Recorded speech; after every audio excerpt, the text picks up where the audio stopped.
नमस्कार साथियों, ये देखिए तीज मनाया जा रहा है मेरी सोनी जी के द्वारा। और आप जानते हैं कि तीज बहुत महत्वपूर्ण त्योहार है और हम भारतीय भारतीय महिलाएं इसको बड़ी शिद्दत से मनाती है, बड़े समर्पण से मनाती है। आज निर्जला रहना है इन लोग को, और निर्जला आप समझते हैं कि न अन्न लेना है न जल लेना है। और किस लिए ऐसा करना है? ऐसा इसलिए करना है कि हम पति दीर्घायु हों। पति के दीर्घायु होने के लिए, पति के दीर्घायु रहने के लिए भारतीय सुहागिनें इस त्योहार को मनाती है। अब आप कहते होंगे कि इस त्योहार की शुरुआत कब हुई, तो मैं आपको बताऊं कि बहुत पौराणिक गाथा है, बहुत पौराणिक कथा है। और ये मान्यता है कि हिमालय पुत्री माता पार्वती को, ये परंपरा तो थोड़ा ठीक नहीं है, हम भी पैर लगते हैं तो ये मान्यता है कि हिमालय पुत्री, आप जाएंगे तो जाइए, लेकिन ऐसे डिस्टर्ब हम लोग को वीडियो शूटिंग में मत कीजिए आप। हाँ, तो ये मान्यता है, ये कथा है, ये किंवदंती है कि हिमालय पुत्री मां पार्वती भगवान भोलेनाथ को बड़ा पसंद करते थे। वो चाहती थी कि उनका विवाह भगवान शंकर से हो, और इसके लिए वो तमाम तरह की व्रत करती थी, तमाम तरह की तपस्या करती थी। एक बार की बात है कि उनकी सहेलियां पार्वती जी को अपहरण करके या किडनैप करके, आप बोल सकते हैं, जो किंवदंती है, जो कथा है, मैं आपको वही बता रहा हूं, उसको घने घने जंगलों में ले जाती है सहेलियां उसकी। और जंगल तो जो आप जानते हैं कि हरा भरा रहता है, तो इसलिए इसका नाम हर तिलक तीज रखा गया है। तो तिलक मतलब क्या होता है? तिलक मतलब तो चंदन होता ही है, और हर तिलक मतलब सहेलियां भी होती है, मैं आपको बताऊं।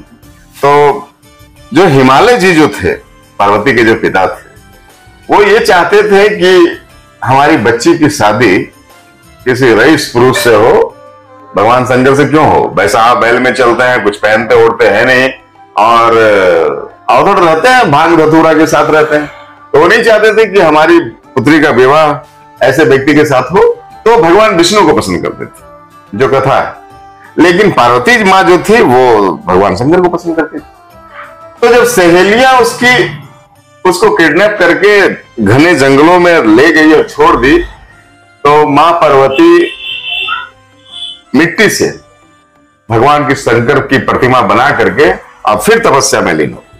तो आज भी आप देखेंगे कि जो महिलाएं हैं वो मिट्टी की मूर्तियां बनाती है, प्रतिमाएं बनाती है, उनको पूजती है और फिर उनको विसर्जन करती है।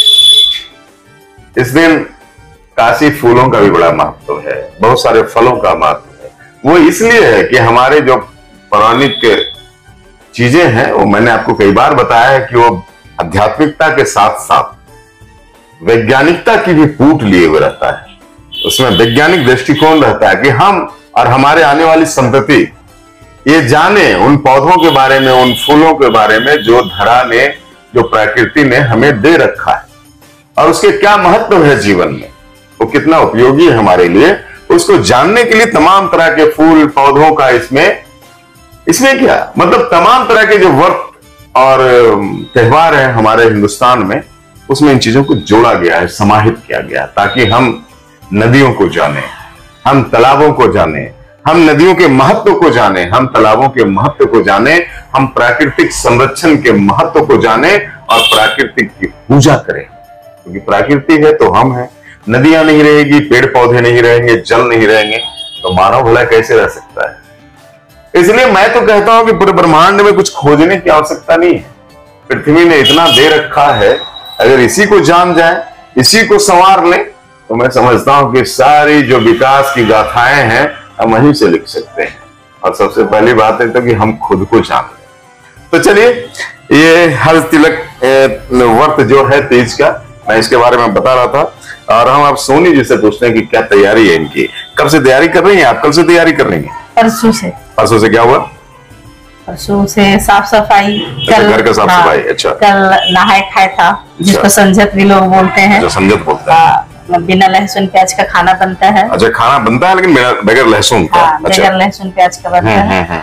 और वही खाना हम लोग खाते हैं। और फिर आज निर्जला उपवास करते हैं। आज निर्जला उपवास मतलब आज नहा वगैरह पूजा जा की और कुछ खाना पीना नहीं है? नहीं। अच्छा, इस क्रम में आपके पति क्या करेंगे? वो खाएंगे। अच्छा, वो खाएंगे लेकिन मैं भूखे रहूंगी। मुझे कुमार विश्वास से आपकी फिर वो बात आ जाती है कि गाय के भूखे रहने से सांड के सेहत पे क्या फर्क पड़ता है। तो चलिए, मान्यताएं हैं और एक दूसरे का स्नेह है, प्यार है, वात्सल है, परिवार कैसे बंधा रहे। अभी मैंने आपको बताया कि जो त्योहार होते हैं हमारे, वो प्राकृतिक से हमें जोड़ता है। लेकिन मैं आपको बताऊं, त्योहार जो होते हैं हमारे, वो एक दूसरे से भी हमें जोड़ता है। चाहे कितनों भी अनबन हो, चाहे कितनों भी मतभेद हो, किसी छोटी छोटी बात में लड़ाइयां तो होती है घर में, लेकिन बावजूद जब त्योहार आ गया तो पति को पूजेगी, पति के लिए उपवास रखेगी। यही तो खुशबू है, यही तो प्यार है हम भारतीयों के। मैं आपको बता दूं कि पूरे हिंदुस्तान को छोड़ करके विदेशों में इसे नहीं मनाया जाता। मैं उसकी आलोचना नहीं करता, लेकिन अपने देश की बड़प्पन जरूर करता हूं। हाँ, हमारी भारतीय महिलाएं चाहे जिस देश में रहते हैं, अमेरिका हो, जापान हो, ऑस्ट्रेलिया हो, वो छठ भी करते हैं, आप जानते हैं। और ये हर तिलक जो व्रत है तीज का, वो भी करती है और रक्षाबंधन भी मनाती है। तो परिवार आपस में जुड़ा रहे, एक दूसरे से लोगों का बनाव हो, इन त्योहारों को रखने के पीछे ये भी उद्देश्य रहा है। कई बार हम लोग पढ़ते हैं, कुछ ऑक्सफोर्ड यूनिवर्सिटी के लोग ये सवाल खड़ा करते हैं कि हिंदुस्तान में त्योहार इतने हैं कि लोगों को काम करने का वक्त ही नहीं रहता है। छुट्टी छुट्टी छुट्टी। अरे भैया, प्यार और मोहब्बत बरसाने के लिए छुट्टियां चाहे जितनी लंबी हो जाए, बहुत आवश्यक है। मैं कभी जान करके देखना, बहुत प्रोग्रेस में जो फैमिली है, बहुत पॉवर्टी में है, बहुत डेवलपमेंट में है, और आपस में बनाव नहीं है ना, तो वो घर नहीं होता। मकान में रहते हैं लोग, कमरे में रहते हैं लोग, घर में नहीं रहते। घर उसे कहते हैं जहां लोगों का आपसी व्यवहार और सामंजस्य और प्यार और मोहब्बत और लगाव बना रहे। छोटी छोटी बातें होती रहती हैं, कभी हम रुक जाते हैं, कभी ये रुक जाते हैं, कभी इनको मेरी बात पसंद नहीं आती, कभी मुझे इनकी बात पसंद नहीं आती, कभी बच्चे कुछ अलग बोलते हैं। बावजूद सारी चीजों को मिला करके जो समेटा हुआ हो, उसी को घर कहते हैं। थोड़ा सा हम टॉलरेट करते हैं, थोड़ा सा ये टॉलरेट करती है, थोड़ा सा हम पीछे हटते हैं, थोड़ा सा ये पीछे हटती है। यही तो परिवार है। तो चलिए, मैंने थोड़ा सा लंबा खींच दिया आप लोगों को। आप तीज मनाइए और तीज की रूहानी खुशबू को महसूस कीजिए। कितनी खुशबू है इसमें, इसको आप समझिए कि आखिर हमारे ऋषि मुनियों ने, हमारे जो बुजुर्ग बड़े थे, हमारे जो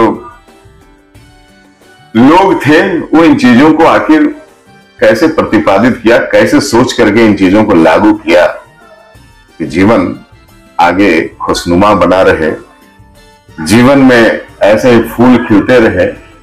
चले जाना तो सभी को है, लेकिन खुशबू बिखेर करके जाना, यही महत्व होता है जीवन को। तो चलिए, हम आपको इस त्योहार की बहुत शुभकामनाएं देते हैं हम दोनों, और आप भी पूरे प्यार और समर्पण के साथ आज तीज मनाएं और खुशियां बिखेरते रहे। बहुत बहुत धन्यवाद, थैंक यू। देखते रहे जन की बात हमारे साथ।